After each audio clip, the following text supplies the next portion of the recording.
Hello, and welcome to the Cleveland State University Psychology Club podcast, very accurately named. And I know what you may be thinking. Who is this guy? Whose voice am I hearing right now? This is not Kevin. It's not? No, I'm not Kevin. Are you Kevin? I might be. Oh, well, that's interesting.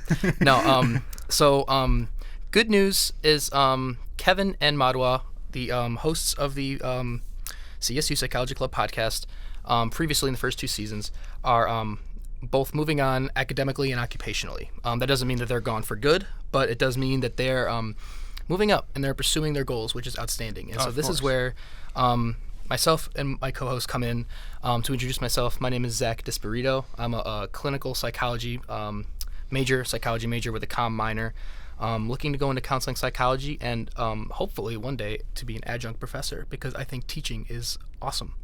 But so that's a little bit about me, and this is my co-host. Hello, I am Zion Warner. I am a psychology major with a philosophy minor here at Cleveland State University, and I hope to become a cognitive behavioral therapist and help people with disorders such as OCD, anxiety, and depression. Awesome. So Zion, I wanted to ask you, in this episode about, we talk a lot about memory, a lot about framing kind of in the beginning with Professor Nordlund. So what kind of stood out to you during the whole episode? Well, I guess in regards to framing, just how big of an impact it can have on our lives and just day-to-day interactions. But I think overall his passion behind it. Most people you ask, and this isn't to devalue any passion or motivation. People would say oh well, I know someone who struggles like this, or I've struggled with it, which that's my own reason, but he's just I like to learn. And I think that was just so great because I love superheroes, and you don't need a bombastic origin story. You just need to do it because you love it. And I feel awesome. that's the greatest advice you can have for going into college or really anything. Absolutely. What about you? I totally see exactly what you mean by not bashing anybody for their own reasons for getting into something. Oh yeah. Having the inspiration of just pure learning, that is remarkable. I mean, I would be blessed to have that one day. I know, right? I feel that now, but if I'm still incorporating that in my life, 10 years down the line, I think about Professor Boaz Gahana, who's he's late in age, and he's been teaching for 40 something years, and he's still publishing papers. And he said he's still doing research too. If clinical psychology can take me to a place where I'm still loving it and still teaching, hopefully.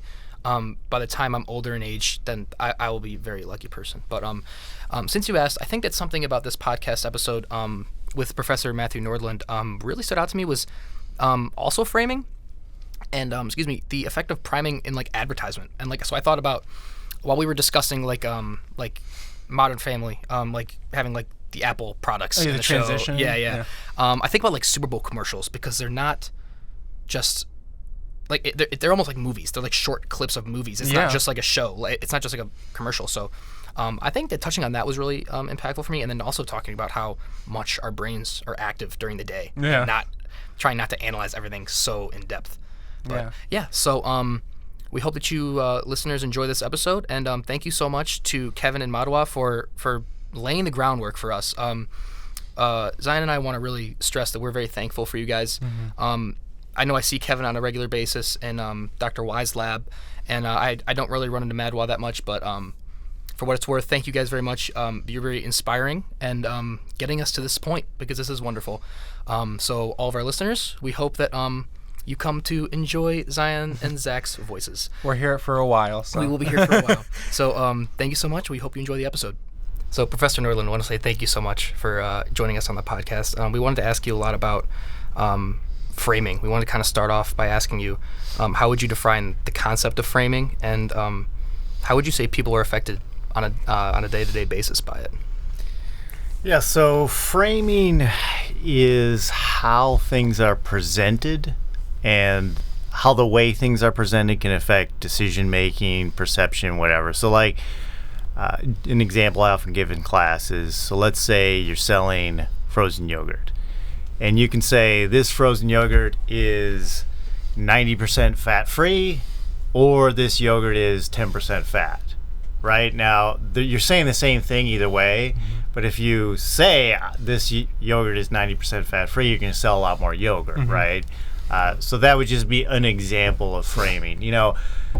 there's a lot of research on framing things in terms of gains versus losses, for instance, and different decisions that people will make. Framing things, in terms of something that you already possess instead of something that you might possess in the future, and so on.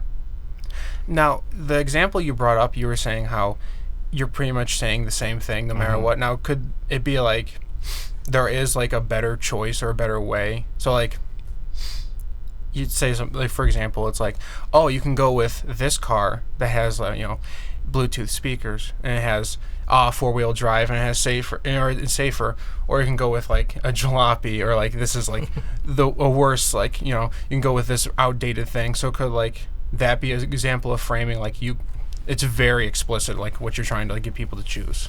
Oh yeah, I mean, framing can be obvious or it can be subtle. I think probably more explicit, obvious framing, people are going to be a little bit more resistant to, kind of have their guards up. It's like when you think about advertising, okay?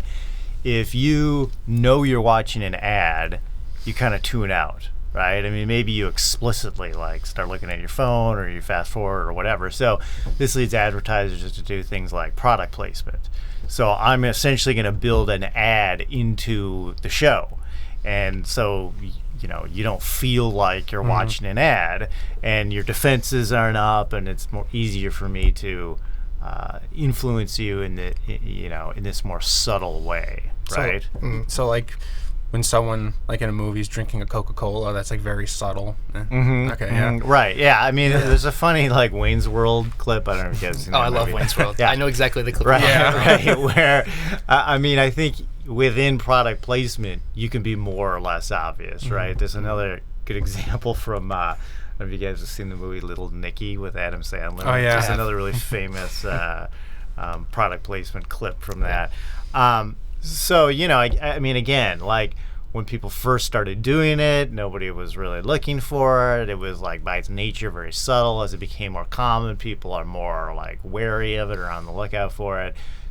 And again, you can be more obvious or subtle within, the use of that. It's like with, another good example would be like euphemisms and dysphemisms. Like, okay, I don't know if you guys have ever heard of Chilean sea bass. You guys ever heard of that? Right. So you go to fancy restaurants, you'll often see Chilean sea bass in the menu.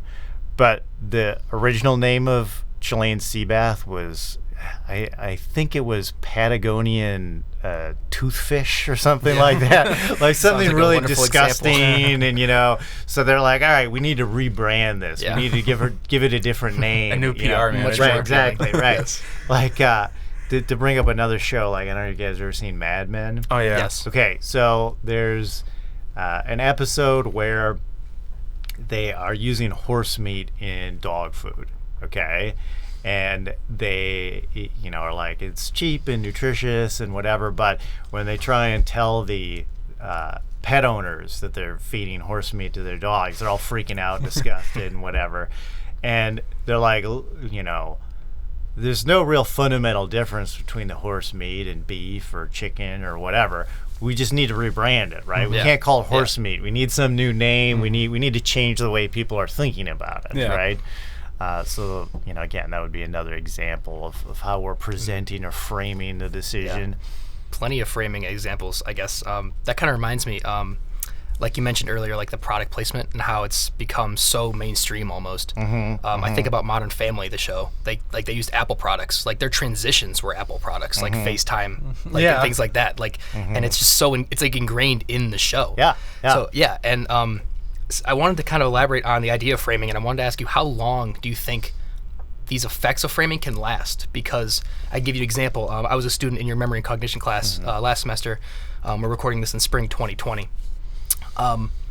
You showed us a video of a couple of artists or advertisers traveling, being transported from point A to point B, and the I guess experimenters were framing them on their way to their trip, and then had eventually already predicted exactly what their idea was going to be. Yeah, I showed that as an example of like crypto amnesia, where people are basically stealing an idea, but they don't know it. They think it's their own creation, right? Which happens all the time. There are a lot of famous examples in music, in comedy, stand-up comedy, a lot of different examples where people have stolen something, but genuinely did not realize that they were doing it. They thought they created them themselves. And you're right, like a lot of it is people being exposed to these primes. Like in the clip they show, they go to the great lengths to they're putting images on billboards that they happen to pass. They put images on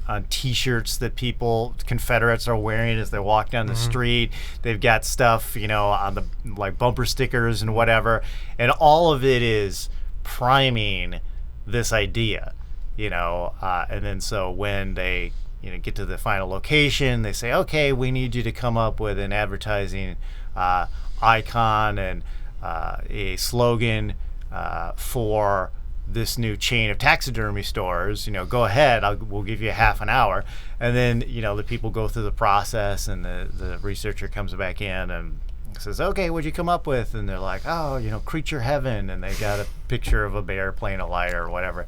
And then they're like, okay, open the envelope, this was my idea. And it's the exact same, and they're like stunned, and they have no idea what's happening. They're really confused. But again, they were exposed to all these primes without realizing it. Consciously, they had no memory of seeing this stuff before, but it was affecting their, what they believed was the generation of their unique idea, So, I think it happens all the time. Yeah. So, I wanted to ask you, how long do you think the effects of framing or priming can last? Like a whole lifetime? Or do they eventually deteriorate if you're not impacted by that stimuli for a certain amount of time? Question. I mean, I think it probably varies a lot depending on the frame or the prime, how often you're exposed to it, so like if you think about the propaganda effect, for instance, like the more often people are exposed to a piece of information, the more likely they are to believe that it's true. Or you see this when like you ask people questions, okay, they tend to veer towards the familiar. So like, just for instance, if you ask people what's the capital of Canada, okay, vast majority of Americans don't know. Do you guys know what the capital of Canada is? I think I always say Ontario, but nope. I do remember. I know that it's something abstract. It's not like Ottawa. Right. Or, So most people say, oh, it's Vancouver, it's Montreal, it's whatever, but it's it's a city that most people haven't heard of, right? But again, we have this natural tendency to move towards things which are familiar, which we've heard of a lot, to assume that's the correct answer. You ask people what's the capital of New York State, vast majority of people say New York City, right? It's not, it's Albany, but we don't hear about Albany. We hear about New York City, so we have this tendency, again, like if I hear something often enough, I tend to believe it's true. The more often I'm exposed to a stimulus, the more I tend to like it, the mere familiarity or the mere exposure effect, whether it's a person or some abstract icon or brand name or whatever, so repetition, familiarity is going to be one factor that plays a role in determining how long of an effect is this going to have. But there could be lots of other things too. Again, like if we were exposed to something when we were in a heightened state of arousal, so our adrenaline's really flowing, I'd expect that to have more of an impact. This certainly has more of an impact on memory in general. So I'd expect, I don't know of any research that looked at that. That's a good question, but I'd expect there to be more of an effect of a prime if the prime happened while somebody was in a heightened state of arousal. Understandable. It definitely makes a lot of sense that there's particular aspects of the framing that would need to occur to amplify the effects of it. Like, I know we kind of discussed, I think, weapon focus. I'm sure that's just, like you said, the just sympathetic nervous system is in overdrive, and you're thinking, so you're going to focus on that. That's going to frame like your experience. Like if you're interacting with a weapon, I'm sure that you're not just going to forget about it after a couple days or so. You're going to be affected by that for a bit. So we talked about the fact, with weapon focus that, when people feel like they're in danger, again, their attention is captured by what they perceive to be dangerous, which is often, a weapon, and that can lead them to be worse at remembering other details in the crime, like people's faces, for instance. We watched the really good documentary Murder on a Sunday Morning in a memory class, where the guy in the courtroom, he's describing the gun in great detail, but he misidentifies the person who's holding it, so it's a great example of that weapon focus. Yeah. So I wanted to ask you a little bit about how you think society is affected by framing, in the sense where, do you think that society is just a continuous reaction of people being impacted by framing? Like, for example, on my drive over here, on my commute, I was imagining how this recording was going to go. And I was wondering if in the beginning I would say, well, hey, today we're recording this on February 28th, 2020, because in the future it'll be released. And I said February 27th aloud. Mm-hmm. I was like, why did I say February 27th? And I realized that one of the road signs that I was passing was exit 247. Mm-hmm. And I was like, I wonder if that was maybe I was already thinking about framing, so I was framed to think about framing, which is very meta. Right. But I was just wondering, do you think that we're always affected by it? I think we're constantly being primed. I think we're constantly having information framed for us one way or another, because people are motivated to get us to perceive things a certain way, to get us to behave in a certain way, whether that's a politician who's trying to get us to vote for them, or whether that is somebody trying to sell us something, or somebody trying to get us to join some group, or donate blood, or any of a million other things that might be good for us or bad for us, or neither. We're constantly being bombarded by people's attempts to sway the way we see things, and thus the way we're going to behave towards them. Yeah. And then, again, with primes, I think it's often unintentional too, right? So not only are there all those forces out there that are trying to get you to, do one thing or another, but like you said, you see a number, and that number makes it more likely that you'll think of that number in the future. We're surrounded by information all the time, and that's, it can't help but put us in a certain frame of mind, make some concepts more accessible than others, lead to certain perceptions and behaviors. Yeah. And an example that just popped into my head is like looking for patterns on how things are answered on tests. Like, I know, like, if I'm like answering like 5 questions that are like A, I'm like, well, the next one can't be A. Like, right. Even though the teacher will always say before, like, it's done by a random number generator. Right, there's no like discernible pattern. I always think, well, is there? That's a lie. That is a lie. Yeah, exactly. I mean, the human brain can't help but look for patterns, right? And we see that in all sorts of ways where, like you think of closure in the sense of visual perception.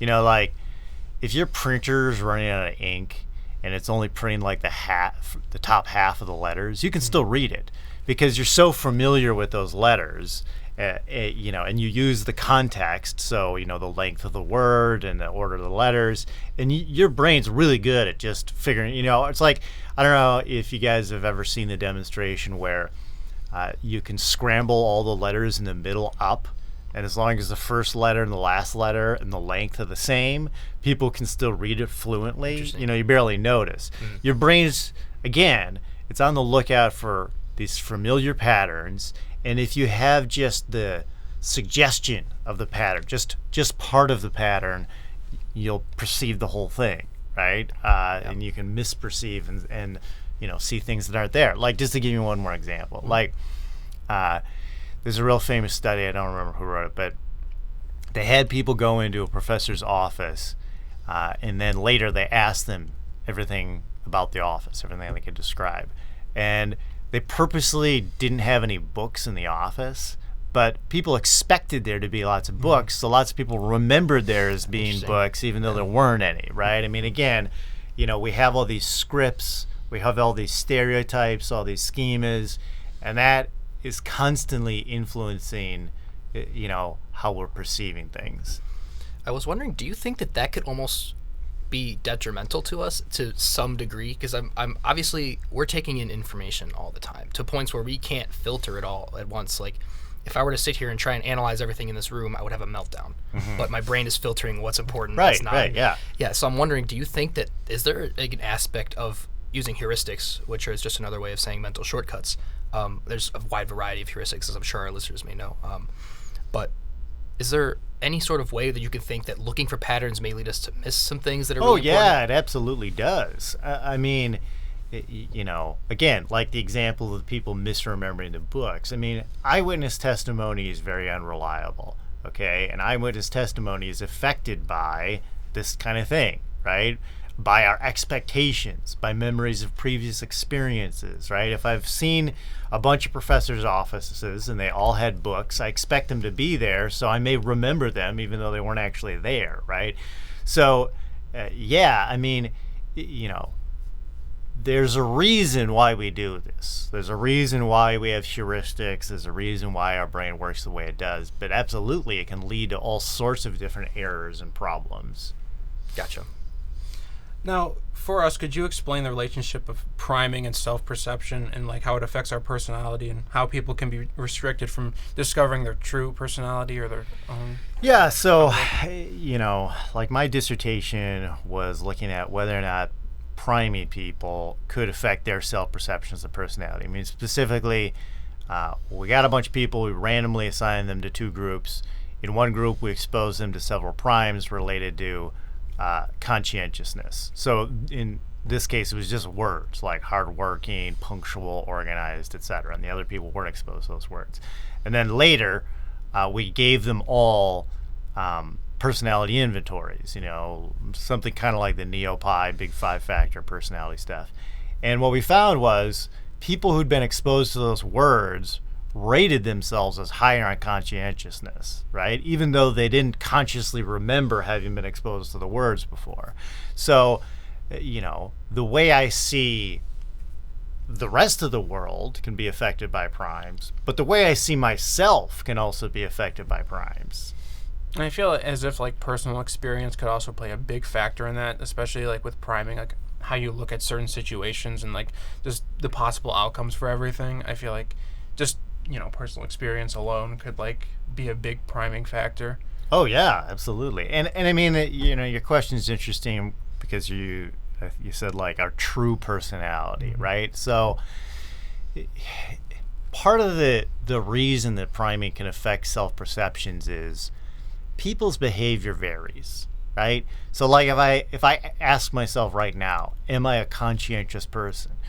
Well, I can think of all sorts of examples where I am conscientious and I'm studying and I'm, organized. And I can also think of all sorts of examples where like, I didn't do the dishes last night. They're piling up and, I forgot to do this thing and that thing and I was late to this meeting or that, So I have, all these examples of myself that are fit with me being low on conscientious and all these examples that fit with me being high on conscientious. And in fact, if you ask people, are you high, are you low, or does it vary? People are much more likely to say, I myself vary, as opposed to other people. We see other people as being much more consistent than we see ourselves, right? So knowing that I vary, it makes sense that if there's some way that you can alter which memories are more likely to come to the surface, you can alter the way somebody sees themselves. And it's not that, one is the truth and the other isn't. I mean, I am both conscientious and not conscientious, depending on the situation, the day, all sorts of other things, right? I mean, there are probably some things where, they're very core and crucial and consistent. But for lots of my personality, it does vary a lot. So the way I see myself can vary considerably. And what I find interesting with what you just said is like, I know like on personality tests, like you look at older ones, they're like very absolute, like, you strongly agree or strongly disagree. But now like as time goes on with like the whole, people, like personally, you like people are inconsistent at times. So like there's more like middle ground. So like rate yourself on conscientiousness from 1 to 5. There's lots of like middle grounds, like it like just it depends, and I find that interesting. Right. And I think our personality isn't always consistent. Our behavior, our thoughts, or attitudes, they aren't always consistent across different behaviors, right? So you might have somebody who, just for instance, has a really clean car but a really messy desk, or vice versa, right? And they aren't always consistent across time. I think there's often been an assumption of stability and personality that isn't always borne out in reality. Okay. So what I'm getting from this is that we all need to go home and write down some like positive adjectives and say, hey, that's me. Yeah, that's me. And I mean, there, if you look in the priming literature, there's all sorts of examples of, perceptions and behaviors and skills being altered through primes. People actually doing better or worse on a test, because they were primed by something. I remember you actually saying that in like one of our previous lectures, it was a study with like the third graders where like people conducting the study were saying this group of kids are geniuses, and that prompted them throughout the whole year to do better on the test. Right, like the Rosenthal study. Yeah, that's right? what it was. So if the kids are treated differently because the teacher thinks that they're geniuses, again, the teacher doesn't even have to say you're a genius and you aren't, but the teacher can't help but treat them differently, and the way they're treated affects their self-perceptions. It affects their, but if the teacher's treating me like a genius, she's asking me more difficult questions, giving me more attention and encouragement, I think, wow, the teacher thinks I'm really smart, I must be really smart. And then they try harder, and they, are less likely to quit. And so, you get a self-fulfilling prophecy, right? The teacher believes them to be a genius, treats them like a genius, they'd start doing better, right? And I feel like that's why, it's so, big for, people to have support. Especially, whether it's, from, their home or just friends and family, just the words saying I know you can do it, you're smart enough, that could boost someone's mood. And I know if you're going into a test and you aren't confident in your ability to pass the test, just by having someone say well, I know you're smart, you can do it, you have the ability and you have all the knowledge you need, that could significantly boost not only confidence but test scores. Oh yeah, absolutely. I mean, intelligence is affected by, as that Rosenthal study shows, or again, if you guys have ever seen the eye color documentary where they split the kids by eye color, yes. or same sort of idea, right? Earlier. Yeah, intelligence can be affected by the way people are treated, by the way they see themselves. It affects motivation, and again, it affects our abilities. We're going to be faster, smarter, stronger, or whatever if we believe that we are. And there are all sorts of things in the environment which may lead you to believe that you are stronger or that you're not stronger, including primes. Yeah, it's thinking about that. It's I was thinking about what you said about the eye color study, and it was interesting to think about how just one professor, or I think it was just a grade school teacher, just had separated her class based upon eye color, and 1 week or 1 day or something, she had noted that all the kids with brown eyes were so much smarter than the kids with blue eyes. Yeah. And it's almost scary to think that because it was very the way that I've been framed. I was introduced to that study through Boaz Gahana's survey of clinical psychology class, and we kind of looked at it through a racial lens. Right. And that's how that's how I perceived it. And so it's horrifying almost to think that you could just identify a difference, and now society and society in that case being the classroom, the kids in the classroom, are now living by those rules. Oh yeah, because I mean, you're right. In the documentary, it's a couple of days. Okay. Yeah. But for people all over the world who are living in a society that sees them as less intelligent or whatever, it's not a couple of days. It's their whole life. They're getting this message that, you belong to this group and this group isn't as good in this way. And I think there's very good evidence that they can have a major impact on all sorts of different abilities. Yeah, that's you're being treated that way, and then you're going to act a certain way because of that, and that may lead to how other people perceive you, and that's just going to change society. And it's just going to keep, it's almost never-ending loop. Yeah. I mean, you're right. So not only are you getting these differences in terms of how other people are treating you, right? So you live in a certain culture that, where most people believe a certain thing about you, and that affects how they treat you. But also the way you think about yourself, the way you see yourself is changing, right? Again, like if you look at research on stereotype threat, right? If I give you a test and you're aware of some stereotype about a group to which you belong and performance on that test, even if you don't believe that stereotype is true, what happens is you start thinking about it. You get distracted by, what if I fail and this confirms the stereotype about my group, so. I remember reading about a study in which they kind of compared men and women's ability to perform math. And so, like, leading into the I guess the research procedure, they had men and women sit down and equal amounts and just said, hey, everybody, no matter, just regardless of sex, gender identity, whatever you want to say, they perform equally well. And afterwards, that was the case. And they everybody, it was almost like a normal distribution. Everybody performed equally. But leading into it, saying men typically perform better on this test, like stereotype threat, the women, whether conscious or unconsciously, performed worse. Oh yeah. And it's scary again to think how much framing can really impact us. So I wanted to ask you a little bit about memory, and I know we kind of touched on it just a little bit about like framing and the lasting effects of it. I wanted you to just kind of talk about the differences between perceptual memory, long-term and short-term memory, how you think these avenues of memory change as we age, because I know that like long-term memory just increasingly gets stronger and stronger. It's like infinite, and different things like semantic memory, which, episodic memory, anything that you feels comes to mind.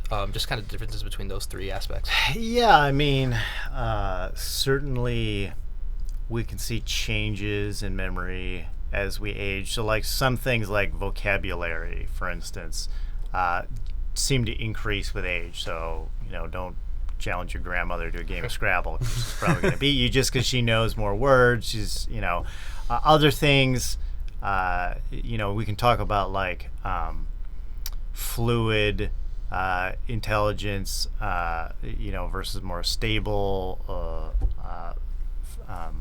crystallized intelligence, right? Certainly, memory can decrease with age for all sorts of different reasons. I mean, our brains are changing just normally, and then you've got increased likelihood of diseases like Alzheimer's and whatever, which the first symptoms are usually memory.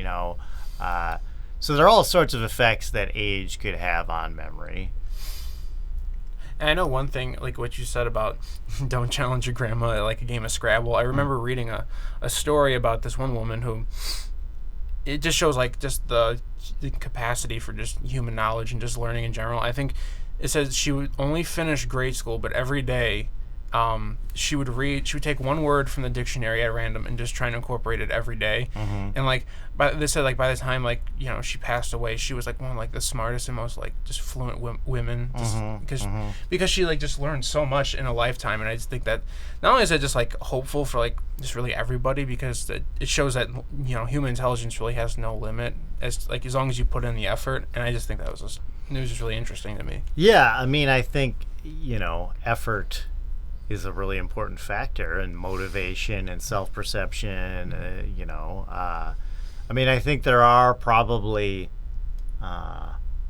biological differences between people, but I think we may have a tendency to sell ourselves short, especially if we're put into a certain category or given a certain label or whatever.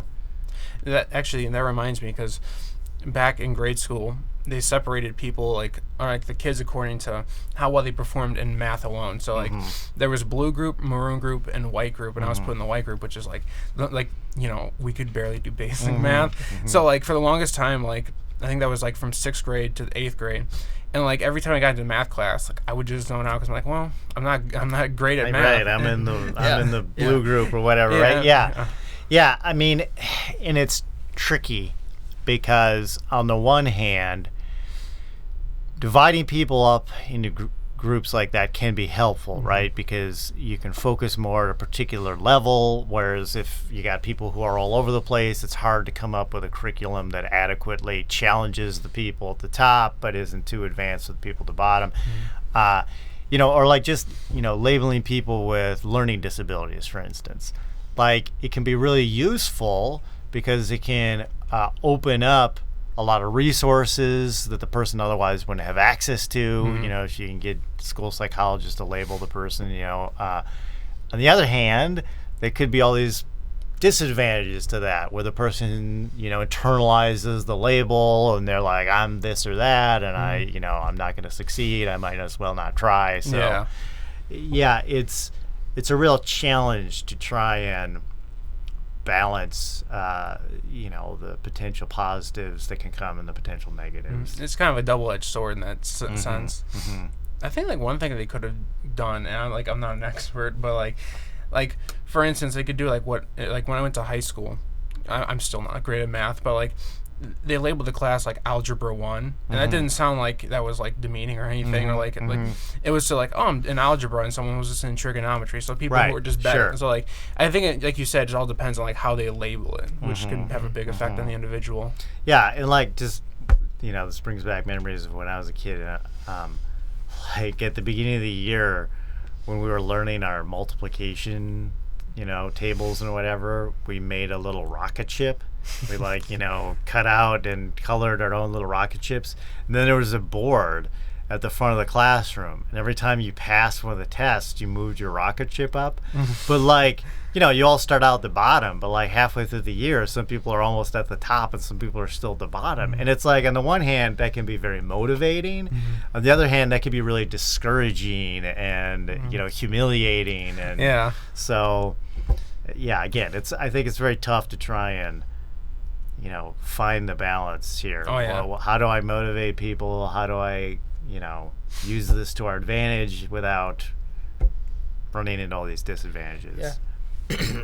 I know we talked just now about making sure that we're not influencing people negatively, but also making sure that we're encouraging people. I think that the groups in math that Zion had experienced is that's really interesting to me.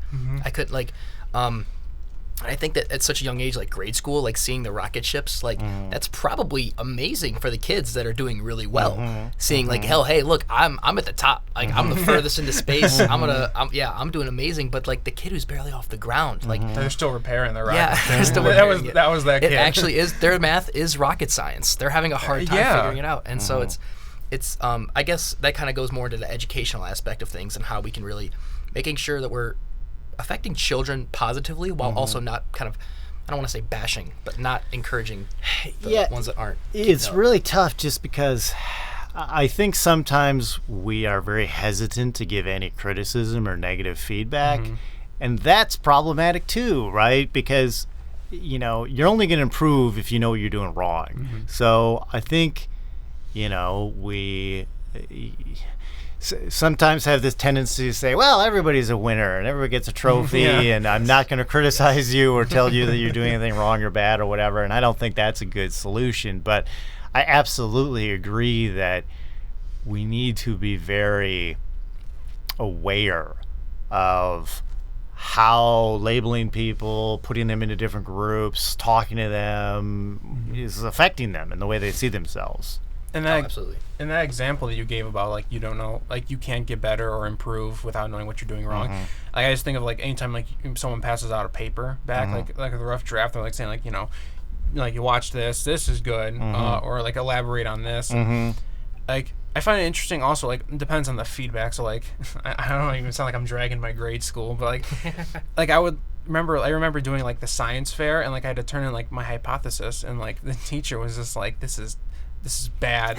I was just kind of like, well, I'm sorry, I don't know what to do. And then but then when I got to high school, the teacher would be like, okay, well, this is a good start, but maybe elaborate on this. And it's I'm not sure if it was if I felt obligated, out of a sense of responsibility, I don't want to disappoint them, but also they're showing they can do they're showing support as in I can do it, they're supporting me, whereas back in grade school it was just kind of are you kidding me, this is what you're turning in. And I just find that interesting, just how you word things, even though they're essentially saying the same thing. It's it just depends on how they word it, and like Oh yeah. that just it baffles me. One person seemed a lot more confident in you, and one more like very supportive in high school. Yeah. Well, it just sounds like the teacher may have been burnt out or just Yeah, not a and I supportive person. Yeah, I'm not. I wasn't like looking back. I think it's hear kind of funny, and it's just kind of Yeah, like. yeah, I hear you.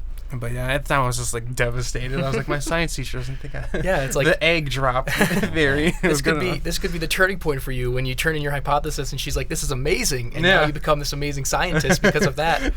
Yeah, Like, I actually have a funny anecdote. Like, really, like, so when my freshman year in college, we're all assigned an advisor and whatever, and we actually took a class with our advisor, and so we were seeing them frequently, and we had to have these scheduled meetings with our advisor. And one day my advisor is like, Matt, I think college may just not be for you. And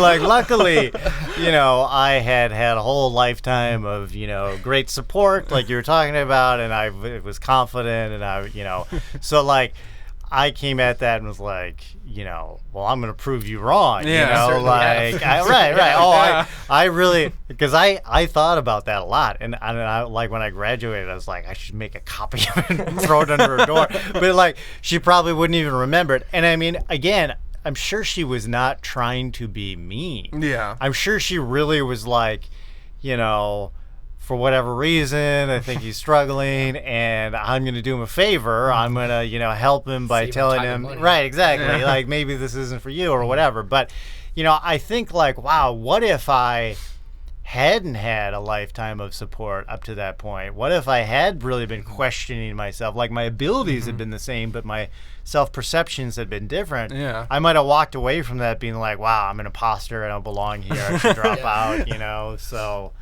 I mean, just little, and again, like, I'm positive she just probably wouldn't even remember it, but Right. it could have such a huge impact on Absolutely. somebody. I think about the things that, like, just day-to-day stuff, or that I'm thinking about, this is circling in my head, where the other person probably just completely forgot about it seconds later. Right, yeah. And like, you're ruminating about it like throughout the whole day. It's just kind of like, what do they mean by this? And You know what? you're And I'm just sure that overthinking. is such a huge factor in, like, mood disorders and anxiety disorders. Oh, yeah. That just, like you said, rumination just makes me think about that. I just can't imagine how other people are perceiving things that I've done. Yeah. Where I'm Oh, because I can't think about it. Right? I can't recall what I did or said. You know? But somebody else is thinking, like, Zach, what did you mean by that? Right. And it's just another thing in my day. I mean, we've all got our own kind of narrative going on in our mind. We're all experiencing the world differently because of our different experiences and personalities and expectations and schemas and all of that. And, it can be very hard for any one person to try and really understand how the other person is interpreting it, how they're seeing it, how that, I mean, if you guys have ever been in a, romantic relationship, I'm sure you've gotten into arguments where, like, one person's like, you said this, and you're like, I didn't mean that, I was thinking this, and you just have this totally different understanding of what happened because you're coming at it from these totally different mindsets. It's like, Absolutely. they come in, you're like, okay, I'm sorry. You're like, where is this coming from? Yeah. And then there's, like, flip side where it's like, I've been upset in a And relationship. they're like, and I didn't mean that at all. Yeah. And you're just like, well, that's how I feel. Exactly, And yeah. I think coming from a clinical psychological background, like, feelings are facts. That's how I feel. That's, like, my perception. So it's like, even if I hurt someone and they're feeling the way, I'm like, dang, now I gotta, because, like, that's how they feel. So now I have to like, validate that. Yeah. But it's just in the back of your mind, you're like, how did that even come about? I Yeah. didn't try and think that. I mean, there are obviously arguments about, like, facts, okay? But a lot of conflict is just about perception, like, my perception of reality is different than yours, and I don't even know what your perception is. I can't even anticipate how it's going to be different from mine, and how saying one thing might seem totally different to me than it does to you. So is there anything you guys wanted to add to this discussion? Because I kind of wanted to ask another question before we kind of wrap go up. for it. Okay. So I know we've talked a lot about a whole bunch of, like, a wide variety of topics, particularly, like, in neuroscience, and you could stretch it to, like, social psychology. But I know that you have your PhD in industrial and organizational psychology. So I was wondering if you wanted to kind of talk about that because, being honest, I've heard about like clinical psych, social psych. I have an understanding of like multicultural psychology as like a branch off of social psych. I know that psychology is just this enormous subject, and some people may not perceive it like that. They may just see psychology, brain, people. Sure. Yeah, people like just think it's of very Sigmund Freud. Yeah, like, when I bring that up, like, oh, exactly. or like they say another Yes. thing that I get, and I don't mean to cut you off. No, like, go for it. Another thing I always get, like when I say I'm a psych major, and it kind of makes me just kind of like hesitant to speak about it, and like, oh, you analyzing me? I'm just like, no. And yes, exactly. I'll tell people where I work. I'm like, they'll ask me, "Oh, what are you studying?" I'm like, clinical psychology, and they'll be like, "Oh, are you analyzing me right now?" Or, "Hey, if you don't come to my house, because you'll have plenty of people to analyze." Yeah. That's just the first thing. Or I'll be your first client, and then like, yes. And on the technical level, like, no one's a conflict of interest because I know you. yes. You're like, well, the other day somebody at work was like, "Zach, listen, I really need to talk to you about something," and I was like, "Yeah, go for it." And I was like, and she was like, "Do I need to give you some money?" And I was like, "Oh, that's right. Yeah, so I need you to give me $1." And then you have my confidentiality. But as a joke, she gave me a nickel, and I will keep that nickel. That's my first. There you go. There you go. But yeah, so coming back to industrial organizational psychology, I wanted you to kind of elaborate on that for our listeners. Talk about what it is and how it can really compare to like I said, the first things I think about clinical. Right. Social Yeah. psych, So that's a great point, and I think you're right.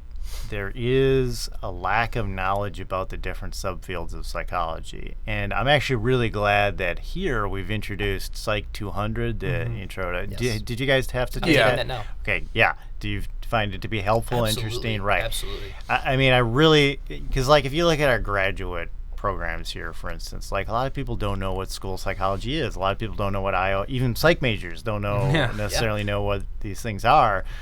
So if you can kind of catch people early and be like, look, there's so much more to psychology than you might be imagining, that can be really helpful. Yeah, I mean, IO psychology is basically applying science, particularly psychology, to the workplace. I mean, that's kind of the nutshell version of what IO psychology is. So it includes everything from recruitment, selection, compensation, as well as like organizational culture, motivation, feedback, like we talked about earlier, training, all of those things. Okay. And so how would you describe that in like relation to HR? Would HR reps specialize in IO psych? There's a lot of overlap between them.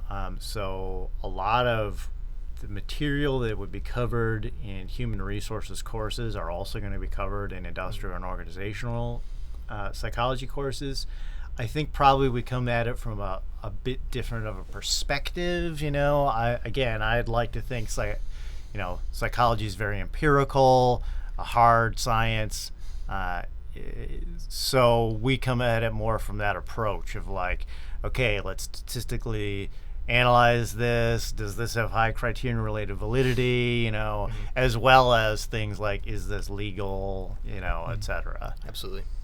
Almost kind of sounds like a self like improvement for like the branch, just like always analyzing to see how you can get better in a sense. At least that's the understanding I'm well, it's funny because even people who know something about IO psychology don't always apply it. And certainly people who don't know much about IO psychology rarely apply, what we have discovered in the field. Like if you look at how most organizations select people, I mean, they're not using the most valid instruments. They're not using good selection systems. And again, even amongst psychologists, like, I think about how we select people to be professors and whatever. I mean, are we really using all of our knowledge to design that system as well as we could? I don't know. Yeah, right. I wonder what limitations are there that we don't, like, what's unknown to us. Yeah. So, shoot, I was gonna say something but I forgot what it was. I have remembered it. I think that the world could benefit from more IO psychologists, especially in the workplace, considering a lot of psychology, especially here at Cleveland State, is like very research backed. I think that my experience has been it's very heavily leaning on research, and like looking at graduate programs at other universities and colleges around Cleveland State, you could see the difference in how some places aren't as research oriented. Oh yeah. Yeah. So I just think it's like fascinating to think about how IO is like essentially what it sounds like to me is just the application of these attitudes in the workplace, and in a society of like the United States where we're thinking where it's workplace oriented. You go to work 5 days a week, maybe more, and with the development of like the internet and technology, you're working at home too. Like you're like, I guess that's kind of leaning more into health psychology and stress and that aspect of our science. But you bring up a good point though. Still, I just think it sounds like to me, while not understanding the full capabilities of IOPsych, and while like you said is not as known as it should be, I think that it's immensely important, especially in like the corporate America, I guess. Just having people that are there like you said, work on motivation and hire the right people. Yeah, it's very applied. I mean, almost everybody's going to work. Okay, so if you have an understanding of, okay, what is the most efficient way to, again, recruit people, select people, train people, figure out how to compensate people, etc. I mean, that's really useful. That can really improve efficiency. It can really improve job satisfaction, decrease turnover. I mean, these are all really important things in any industrialized society. And that makes me think, like, in your opinion, do you think, because like the only exposure I've ever really had for IO psychology in my time at Cleveland State is in Psychology 200. So do you think like for more like all psych majors there should be like at least one required class for like IO psychology, just going like talking about it, just at least to touch base about what it is about? I don't know, because there are so many different subfields and they're all valuable, and you can't make people take a class on all of them. There's just too many of them, right? I think Psych 200 is a good way to try and, and ideally, again, you want to be forcing people to hit that class as soon as possible. So early on, you're like, look, here are all the different, we can't give you a whole class on each different thing, but here's what's out there. Yeah, that Absolutely. makes sense. All right. So if you wanted to close us out. All right. Just anybody have any more questions or comments to that? All right. No. So with like the previous hosts, they would always ask, if there's any, advice you have for psychology majors. And I think we were discussing this yesterday, that we feel it's like very important to ask you, because like at least in every class that I have, there's always icebreakers going around the class, asking the students why they do it and like what motivates them. And like we like never ask the teacher, so we want to ask you, like, what's the passion behind your work, and like any advice to people in the field or thinking about going in the field, and if people are currently in the field, how to keep that passion going. Yeah. So speaking of the passion, for me, it's learning, and if you really want to learn material, teach it, right? And especially be an honest teacher. And when somebody asks you a question and you don't know, say, I don't know, but I am going to try my best to find out. I mean, I'm constantly learning new things by being a teacher. And a lot of the new things I'm learning have nothing to do with IO psychology, for instance, which is what my doctorate is in. And I love that, right? I don't want to be siloed into one little tiny, corner of a subfield and just live there my whole career. I want to be learning all sorts of new things in different areas. And like my particular position of lecturer is great for that, because I'm doing a lot of teaching and a lot of different courses, and again, I'm constantly learning new things in different areas, and that's really exciting to me. As far as advice for majors and minors, particularly for majors who are thinking about going into graduate school, which a pretty high number of psychology majors, or at least see that as an option they're considering, I'd say the biggest piece of advice I could give you is get involved in some research, right? So like at CSU, for instance, you go on our website, you go into the psych labs, research, they'll list all labs, it's very accessible. Contact people, right? Like, get involved. And it doesn't, if you could get involved with something that you think you may eventually want to, get into, like IO or whatever, that's great. But even if it has nothing to do with what you may eventually want to go into, just getting some research experience is so valuable. It'll be valuable for you in your development, your understanding of the field. It'll also be valuable when you're applying to these graduate schools. I mean, that's something that's really going to make a difference. So just go get involved with some research. And again, you may be starting out doing fairly mundane, boring things, but it's all valuable. It's all helping you, develop this experience.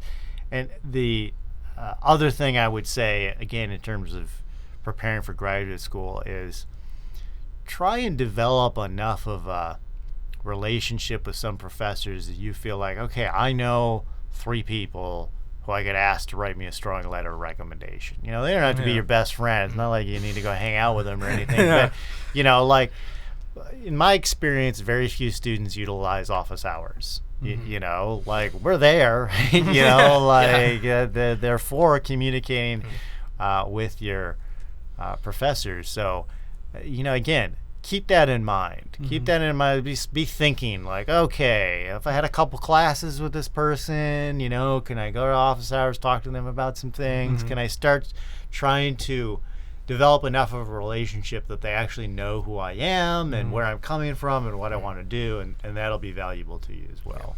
Banking off that actually reminds me, because in my philosophy class, one of them this semester, the student usually goes to the teacher's office hours just to talk about philosophy. And I feel like that there's a big misconception with office hours, because people always think, oh, I only have to go if I'm struggling with something or I need help. It's they're there to just talk about the topics, and like you said, just building a rapport and just asking for options and just advice. Yeah, and I mean, I've had students, say, hey, I saw this really cool YouTube video, what's your take on this? Or I read a newspaper article, this book, and I thought it was really interesting. And I mean, those types of conversations are critical for building these types of relationships. I think you're absolutely right that people often have this misconception, oh, I only go to office hours if there's a problem. Yeah. But that isn't how it should be. I mean, just imagine, imagine yourself in a scenario where somebody comes up to you and asks you about something that you love and says, hey, can you tell me about this thing you love? Oh, it's the greatest feeling. If somebody came up to me and asked me to tell them about psychology or elephants, I love elephants, they're my favorite animal. I could talk about elephants for hours. So you could put yourself in another shoes. We're thinking, okay, I'm going to go to my professor's office hours and ask them to talk to me about a subject that they've essentially dedicated their life to in some aspects. This is their job. They're sitting here, not essentially waiting for you, but they're there for you. Yeah. And if you ask them, hey, can you tell me about social psychology? I'm super interested. Tell me what you know. Why do you love it? And I think that's a really good point. I mean, and I think this is true for most professors. I really love this, there are parts of my job I don't necessarily like, but I'm so lucky that I get to be doing something I'm really interested in. So many people don't. I think of my dad. I mean, his whole life he hated going to work. He did it because he needed money, and that's where a lot of people are at. If you had been like, hey, tell me about your job, that's the last thing he'd want to talk about, right? Yeah. But for me, and again, I would say this is true for most professors, we're doing this because we find it fascinating. So you're absolutely right. It's like asking, anybody about their favorite hobby or whatever. Yeah, I mean, we love talking about this stuff. And that's why I think it's so imperative that you do choose something that you really love. Like some people who I knew in high school who are below, they were lower in grades, or they were a grade below me or two. When they were applying for colleges, they always said well, do you have any advice? And I always said, go in the field that you love, and if you don't know what that is yet, it's okay to be undecided for now. I mean, and because there's just so many opportunities. And also I feel for the whole office hours thing, if you want to learn about a subject, the teacher's not going to think that's odd or turn you away. I mean, they're there, and honestly, even if you struggle to think of something, just think of 3 questions to write down and just go there and just what you really want to learn about it. Yeah, absolutely. Well, is there anything else either of you would like to add? I'm good for now. Okay. Just want to say thank you so much for joining us, Professor Nordlund. Yeah, you bet. No problem. And yeah. Thank you. Thank you, and I wish you the best for the rest of the semester, and just thank you again for your time. Yeah, no problem. Awesome. Cool.